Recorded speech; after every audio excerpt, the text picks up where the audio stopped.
نحمدہ ونصلی علی رسولہ الکریم وخاتم النبیین وعلی آلہ وازواجہ وصحابہ اجمعین۔ اعوذ باللہ من الشیطان الرجیم، بسم اللہ الرحمن الرحیم۔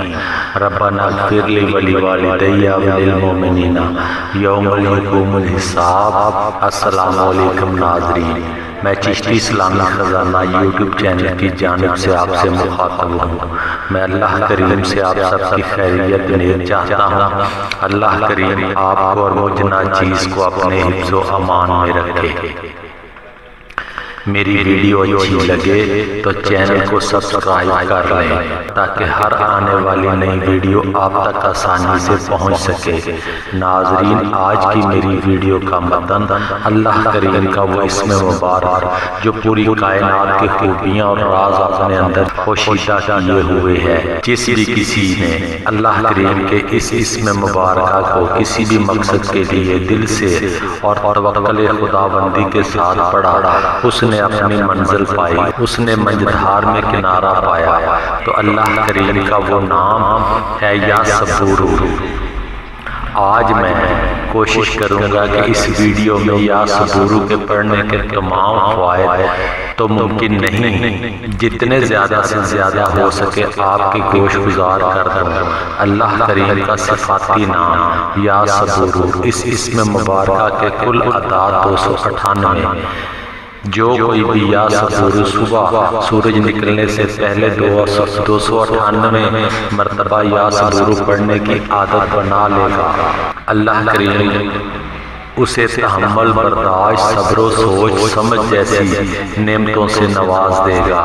اس اسم مبارکہ کا ورد کرنے والا اللہ کریم کے کرم سے صبر و تحمل کا پیکر بن جائے گا۔ جو شخص اس اسم مبارکہ کو مصیبت و پریشانی میں ایک مخصوص ٹائم پر 1021 بار یا صبور پڑھنا شروع کر دے گا، اللہ کریم اپنے کرم سے پریشانی چاہے وہ پہاڑ جیسی بھی کیوں نہ ہو ختم ہو جائے گی۔ وہ شخص اس پریشانی سے نجات پائے گا، وہ دلی سکون اور راحت پائے گا۔ صبور معنی اور مفہوم کے اعتبار سے حلیم کے قریب ہے، مگر دونوں میں فرق ہے۔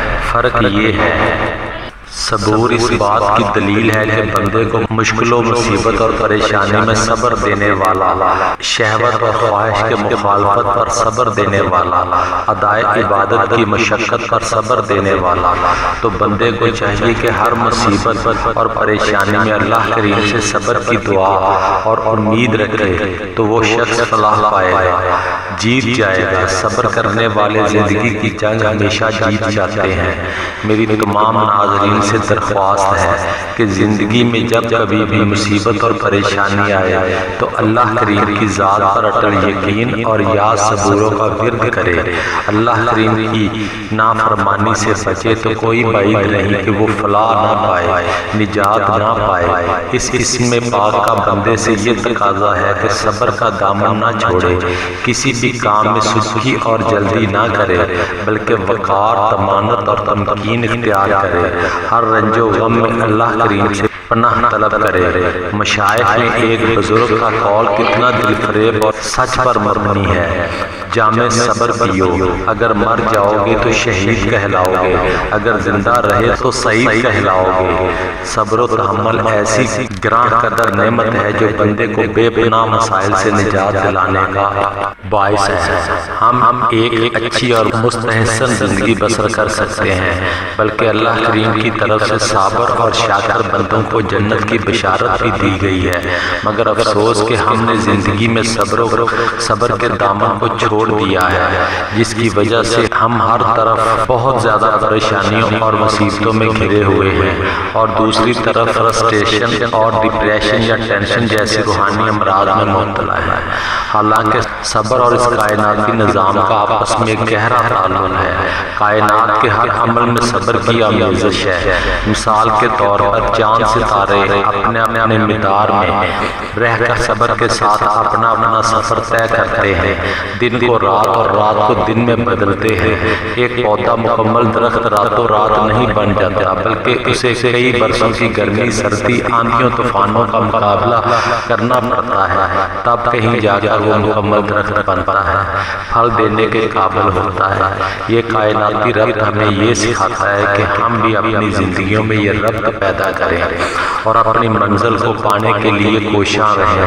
وقت اور ٹائم اللہ کریم پر چھوڑ دے تو کوئی بعید نہیں کہ اللہ کریم ہمیں بھی وہ سب کچھ نواز دے گا جس کی ہمارے دل میں خواہش ہے، مگر صبر اور برداشت ہی وہ راستہ ہے جسے طے کر کے ہر انسان اچھی اور خوشحال زندگی پا سکتا ہے۔ قرآن مجید میں اللہ کریم ارشاد فرماتے ہیں کہ رنج و غم میں صبر اور نماز سے مدد لیا کرو، بے شک نماز گراں ہے مگر ان لوگوں پر گراں نہیں جو عجز کرنے والے ہیں۔ بس تو ناظرین، میں نے آج کی ویڈیو میں اللہ کریم کے اسم مبارکہ یا صبوروں کے ہر پہلو کو آپ کے سامنے رکھنے کی کوشش کی ہے۔